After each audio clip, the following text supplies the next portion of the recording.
करने को मैं नहीं तंग करता।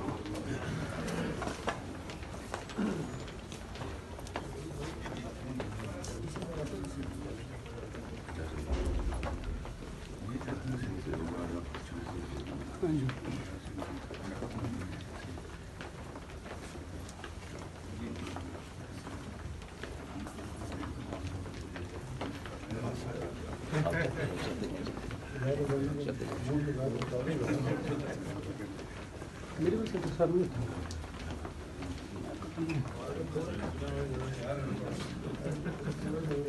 अब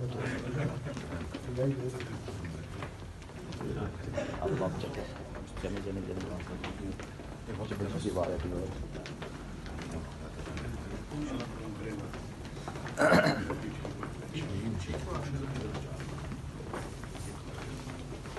अस्सलाम वालेकुम।